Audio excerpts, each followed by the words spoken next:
Ishwarappa, the rebel candidate, has said that Home Minister Amit Shah has refused to meet him in New Delhi after summoning him for further talks.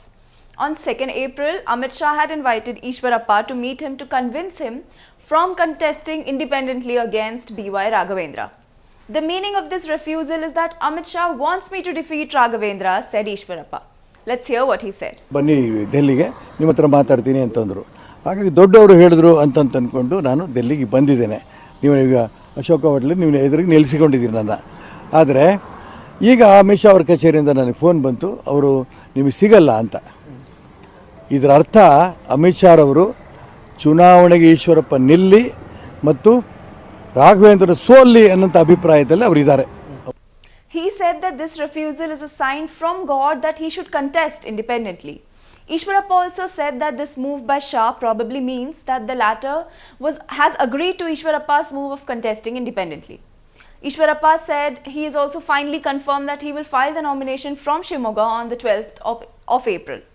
He couldn't answer all the problems I raised with the Congress-like family politics in the state under B.S. Yediyurappa and his sons, he said. Let's hear what Ishwarappa said. ಅವ್ರು ಡೆಲ್ಲಿಗೆ ಹೋದ, ಅವ್ರ ಆಫೀಸಿಗೆ phone ಮಾಡಿದೆ, ಬನ್ನಿ time ಹೇಳ್ತೀನಿ ಅಂತ ಹೇಳಿದರು.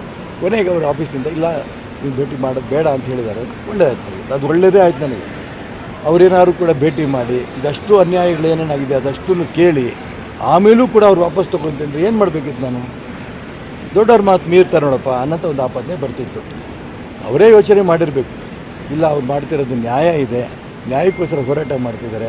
ನಾವೊಂದು ಕಡೆ ಹೆಂಗೆ ನ್ಯಾಷನಲ್ BJP ಹೋರಾಟ ಮಾಡ್ತಿದ್ದೀವೋ, ಕರ್ನಾಟಕ ರಾಜ್ಯದ ಭಾರತೀಯ ಜನತಾ ಪಾರ್ಟಿಯಲ್ಲಿ ಆಗ್ತಿರೋಂಥ ಅನ್ಯಾಯದ ವಿರುದ್ಧ ಅವ್ರು ಹೋರಾಟ ಮಾಡ್ತಿದ್ದಾರೆ, ಸರಿ ಇರ್ಬೋದು ಅನ್ನೋಂಥ ಭಾವನೆ ಅವರು ಅನೇಕರ ಹತ್ರ ಮಾತಾಡಿ ಈ ತೀರ್ಮಾನ ತೊಗೊಂಡಿರ್ಬೋದು. ಯಾಕೆಂದರೆ ಅವರೇ ದೆಹಲಿ ಬಾ ಅಂತ ಹೇಳಿ ಭೇಟಿ ಕೊಡಲಿಲ್ಲ ಅವ್ರು ಇರಿಸ್ಮುರ್ಸು.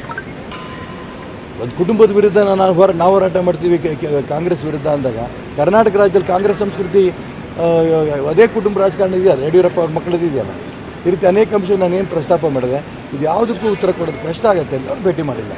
ನನಗೆ ಅದಕ್ಕೋಸ್ಕರ ಭಗವಂತ ಇದ್ದಾನೆ ಅಂತ. ದೊಡ್ಡವ್ರ ಮಾತು ಮೀರಲಿಲ್ಲ, ಅವ್ರು ಕರೆದ್ರು ಅಂತ ಡೆಲ್ಲಿಗೆ ಹೋದೆ, ಅವ್ರು ಸಿಗಲಿಲ್ಲ ಅಂತ ಅರ್ಥ ಏನು? ನೀನು ಹೋಗು ವಾಪಸ್ ಶಿವಮೊಗ್ಗಕ್ಕೆ ಚುನಾವಣೆ ಸ್ಪರ್ಧೆ ಮಾಡು ಅಂತ ಹೇಳ್ದಂಗೆ ಅದು.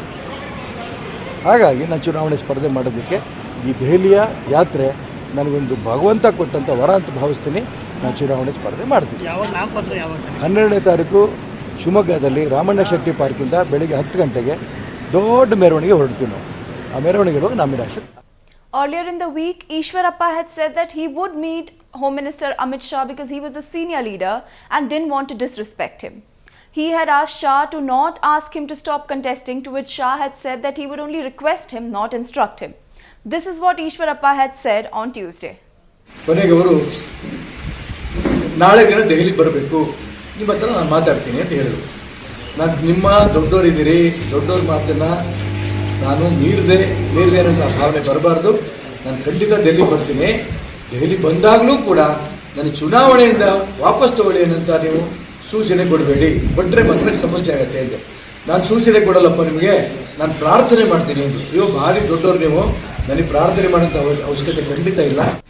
On March 13, the BJP had released the second list of 72 Lok Sabha candidates, which included 3 former chief ministers and 4 union ministers. In the list, the BJP named B.S. Yediyurappa's son B.Y. Raghavendra from Shimoga and V. Somanna from Tumkuru. After this announcement, Ishwarappa turned on his own party and decided to mount an independent contest.